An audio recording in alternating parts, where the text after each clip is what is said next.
मैं आपको बताना चाहता हूँ कि अमेरिका, इजराइल और जो ईरान का जंग चल रहा है उसमें कांग्रेस का तो कोई लेना देना ही नहीं है, विरोध पार्टी का कुछ लेना देना ही नहीं है। ये जो जंग चालू होने के पहले हमारे प्रधानमंत्री नरेंद्र मोदी जी 2 दिन के पहले इजराइल गए थे और जब वो इजराइल गए उसके 2 दिन के बाद जंग चालू हो गई। तो मैं आप सभी को, यानी भारत के, हिंदुस्तान की 145 करोड़ जनता को मैं बोलना चाहता हूं कि हमारे मोदी जी इजराइल क्यों गए। क्योंकि इजराइल में बेंजामिन नेतन्याहू वांटेड है वर्ल्ड से। दुनिया के कोई भी कोने में जाएगा तो उसको अरेस्ट किया जाएगा। उसके साथ कोई बात करने को तैयार नहीं था और हमारे प्रधानमंत्री किसी को बोले बगैर इजराइल चले गए। इसके लिए गए कि उनको कहीं से घंटी बजी, चाहे अमेरिका से कहीं से, कि मोदी जी तुम जाओ और बेंजामिन नेतन्याहू का सहारा बन जाओ, कि लोग बोले कि बड़ी ताकत भी इजराइल के साथ है। इसके लिए वो वहां पर गए। और क्यों क्यों गए वो मैं आपको बताना चाहता हूँ कि उसके लिए गए कि ये एप्स्टीन फाइल वाले सब लोग एक ही है। चाहे मोदी जी बोलो, चाहे बेंजामिन बोलो, चाहे ट्रम्प बोलो, ये सब छोटे छोटे बच्चियों को खाने वाले, छोटे छोटे बच्चों का जीना और रेप करने वाले सब एक हो गए। इसके लिए एप्स्टीन फाइल से सब डरे हुए हैं क्योंकि उन्होंने जो कारनामा किया है एप्स्टीन फाइल में है और सारा के सारा प्रूफ बेंजामिन के पास में है। क्योंकि एप्स्टीन जो था एक यहूदी था और इजराइल के लिए वो काम कर रहा था।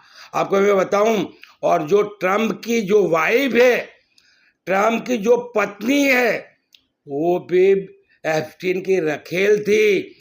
एप्स्टीन की रखेल थी, उसी ने ट्रम्प की शादी करके दिया है।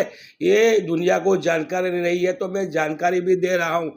तो ये सब एक ही धोती के लोटे सब जमा हुए। 2 दिन के बाद इजराइल और अमेरिका ने जंग शुरू कर दिया।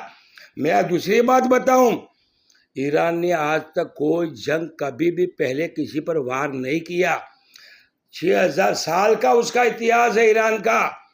और मैं आपको ये बताना चाहता हूं, मैं आपके सामने जो बात रख रहा हूं, मैं एक मुसलमान हूं और वो भी मैं सुन्नी मुसलमान हूं। और मैं खुद कहना चाहता हूं, यहाँ शिया सुन्नी की कोई लड़ाई नहीं है। शिया भी मुसलमान है, सुन्नी भी मुसलमान है, हम सब भाई भाई है। दुनिया में 225 करोड़ मुसलमान है, 10 से 12% शिया है, 88% सुन्नी है, बाकी हम सब एक है। और शिया सुन्नी की यह कोई बात नहीं है। अगर कोई शिया सुन्नी की बात करता है तो मेरा और मुसलमानों का शत्रु और दुश्मन है। हम सब भाई है। मैं दूसरा बताने जा रहा हूँ, आज सिर्फ ईरान के साथ मुसलमानों की हमदर्दी नहीं, दुनिया के 600 करोड़ की हमदर्दी ईरान के साथ में है। क्यों साथ में है ईरान की? कि आज अमेरिका बरसों से जो कर रहा है, जो जुल्म दुनिया पर अत्याचार कर रहा है, दुनिया उसको देख रही है। इराक अमेरिका का 8 साल जंग करवाया, वो 20 साल तक अफगानिस्तान में जंग लड़ा। हाँ, दुनिया भर में उसने जंग लड़ा है और लोगों पर जुल्म किया है। मैं ये बात बताना चाहूँ, बेंजुला, हाँ, मैं उस राष्ट्रपति ने क्या किया था भाई? तुम दुनिया के दादा बन चुके हो कि आप उठा के राष्ट्रपति और उसके औरत को उठा के तुम किडनैप करके लेके गए। आज दुनिया क्यों नहीं बोल रही है? मैं बोलता हूँ, ये जालिम के सामने किसी की बोलने की हैसियत नहीं है। आज ईरान तो उसको ठोक रहा है, उससे लड़ रहा है। तो मैं आपको ये बताता हूँ कि ईरान अपने देश की लड़ाई नहीं लड़ रहा, दुनिया के लिए लड़ रहा है कि एक जालिम को कैसा खत्म किया जाए। आज वक्त आ चुका है। मुसलमान, ईसाई, जितने भी दुनिया के लोग जो है अच्छे लोग हैं, अच्छे हुकूमत वाले हैं, उनका तमाम का फर्ज है ईरान का साथ दे और जालिमों को, इजराइल को और अमेरिका को ख़त्म करे। ये मेरी आह्वान है। मैं दूसरा ये बताना चाहता हूं कि जब ये जंग हुई, बातचीत पहले भी चालू थी, फिर 12 दिन का जंग हुआ, आखिर उन्होंने स्टॉप किया। फिर बात हमारी 2 महीने से चल रही थी ईरान को डराने के लिए। अपने भाई इब्राहिम लंकान बोझ बोध सारे लाके महीना 1.5 महीना डराया। ईरान डरने वाला नहीं है, ईरान लड़ने वाला देश है। ईरान ने कोई गद्दारी नहीं किया, धोखेबाजी नहीं किया है। हाँ, अमेरिका और इजराइल ने धोखेबाजी किया है। तो मैं कहता हूँ जीत भी होगी ईरान की, फतह भी होगी। अब रहा सवाल हॉर्मुज का, आज वो असली जंग पे आवे। बोलते कि हमने 5,000 हम हमारे सैनिक लाए हैं, 2,500 हम हमारे कमांडो लाए, आप कुछ भी लेके आ जाओ, मैं बड़ी बात नहीं करता हूँ। इंशाल्लाह 10,000 की नहीं 20,000 की फौज भी अमेरिका लाएगा। जमीन पे जब जंग चालू होएगी तो दुनिया देखेगा अमेरिका और इजराइल का तमाशा, क्योंकि एक भी जिंदा बच के अमेरिका वापस नहीं जाएगा। ये ईरान 20 साल से उसको मालूम था एक न एक दिन मुझे अमेरिका और इजराइल से लड़ना है। 20 साल की उसकी तैयारी है, वो हक पर है, वो सच्चा है। इसके लिए ऊपर वाला मेरा रब, मेरा अल्लाह भी उसके साथ है, और सारे मुसलमानों की दुआ भी ईरान के साथ में है। ईरान जरूर फतेह होगा। मैं अब दूसरा बताना चाहता हूं, हमारी सरकार यहूदी के साथ में जाकर बैठकर, जब आपको अगर देश में 145 करोड़ की अगर कि हमदर्दी है कि मेरे पीछे 100, आज दुनिया में सबसे बड़ा मुल्क हमारा है।